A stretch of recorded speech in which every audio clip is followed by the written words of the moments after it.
Welcome to the channel. This is Fury with Fury's Insanity, signing in with another video. And today we're talking about something interesting, an anime I recently watched, I heard a lot about, so I decided to check it out, and that's Rising of the Shield Hero. Let's get into this. Never go away now. Nobody can stop it, no way. 忘れてしまうことのないように落ちたもの全て取り戻すため in this world.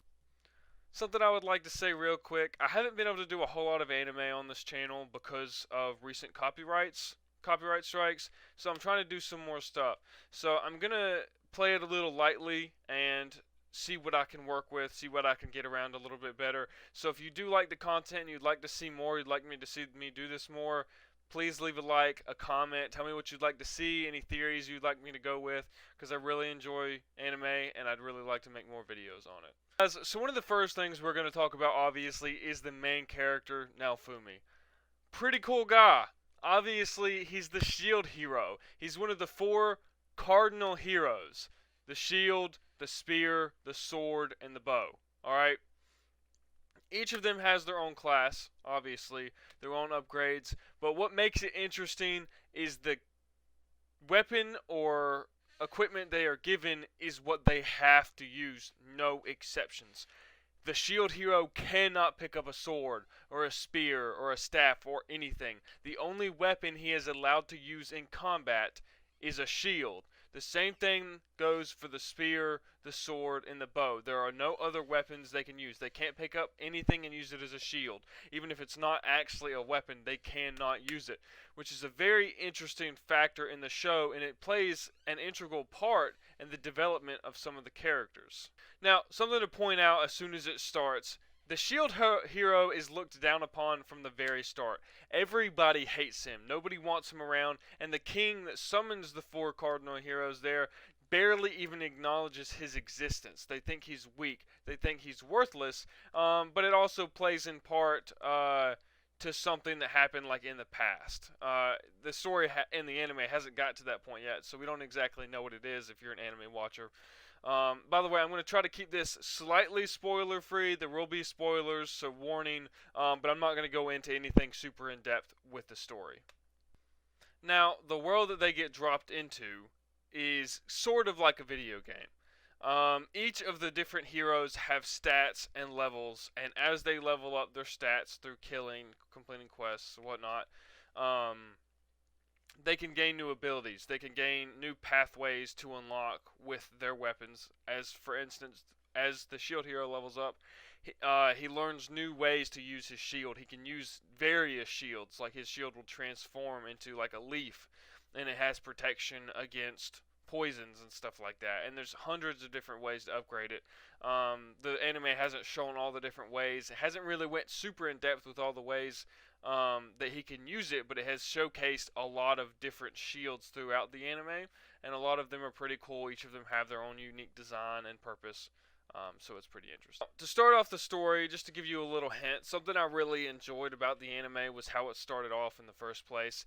The shield hero pretty much gets shit on through the entirety of the first two seasons. Like, nobody wants anything to do with him. He has to pretty much forcibly make friends. He has to gain the trust and respect of the people around him, and eventually he does make friends, people that will respect him, trade with him, whatnot. But it's very interesting, because you normally don't see a show start off like this. It's not uncommon to see the main protagonist start off weak, or like not respected, but it's not normal that they're hated. And obviously, he's hated for the wrong reasons, hated for things he didn't do. I'm not going to get into it because it would spoil it.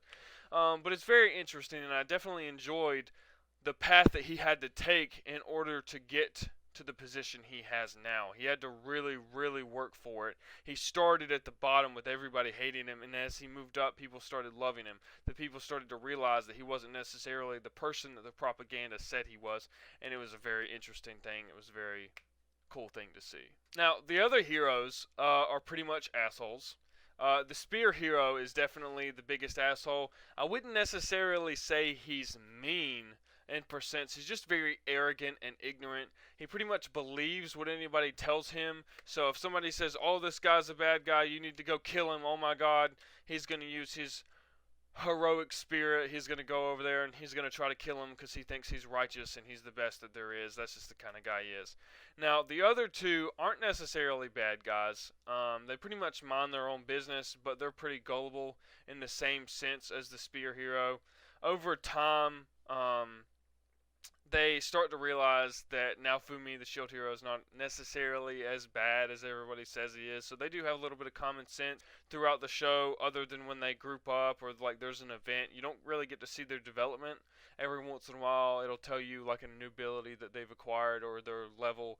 But the majority of the progression through the show obviously follows the shield hero, Naofumi.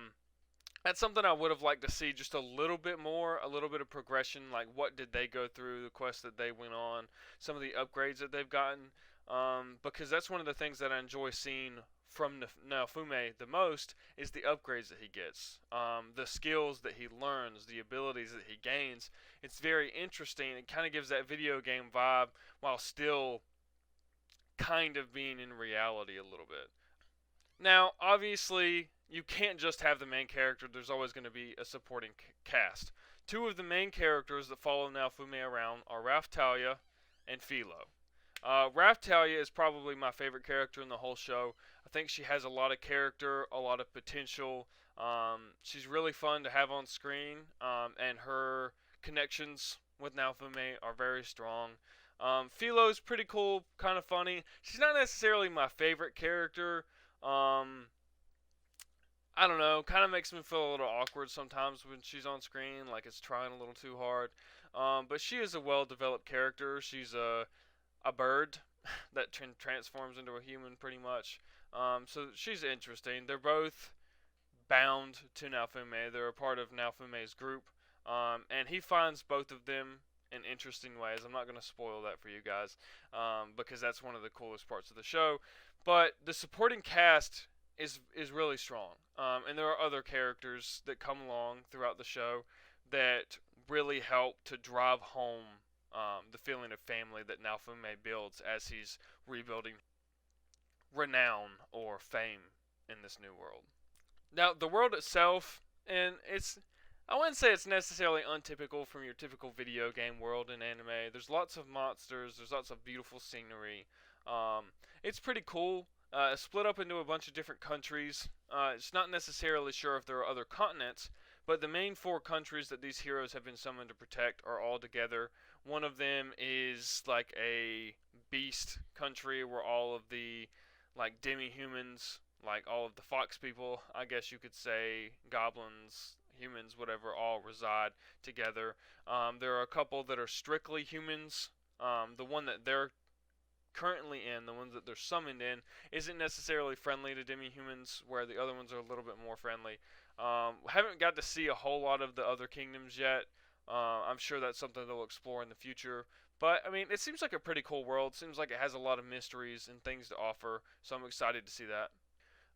In the second season, you do get introduced to other heroes other than the four original ones. I haven't read the manga at all, so I don't know anything past the anime. I kind of want to keep it a surprise. They do seem really cool. It opens up a lot of doors to how many other heroes are there, how many other traits or classes are there, what's their purpose, all this stuff. And it's very interesting because they do fight each other a little bit. And that's something that I really enjoyed seeing, something that really interested me, and something I really want to see more of. This anime has a lot to offer. It's very well put together. Obviously, like every anime, it has its tropes, the things that it could work on a little bit. But I enjoyed this anime so much, I'm going to put it on my top 10. I've been working on a top 10 list for a while. For anime for the channel that I've been wanting to do, and I had already had it set up. I just needed to edit the video, put it together, and upload it. But I hadn't finished it yet, so I have time for edits. And there's a couple of new anime that might make the spot on that list, and this is definitely one of those anime I think definitely deserves to be on it. So, tell me what you guys think. All in all, I'd probably give this an 8 out of 10. It's a really, really high quality anime. I would say the English dub isn't bad. The English dub, in comparison to the subtitles, is better than most. translations, I would say. But it's all up to you what you would rather watch. I normally would recommend watching it subtitled, but there are certain anime that I think are better in English. For instance, like My Hero Academia, I prefer it in English rather than sub. But a anime like Attack on Titan, I prefer it subtitled rather than in English. It's all up to what you guys think. But tell me what you guys think about this anime. Tell me if you've seen it, what you think, or if you're going to see it. I would love to discuss it. I would love to talk about it and see where we can go with this because I want to make more videos like this. I really enjoy it, and I really want to hear what you guys have to say about it. Please leave a like, comment, and subscribe if you enjoyed this video. I'd love to hear from you guys, and I will catch you in the next video. This is Fury with Fury's Insanity. I'll see you in the next video. This video was sponsored by Your Mom. If you'd like to find out more information, contact 1-800-YOUR-MOM.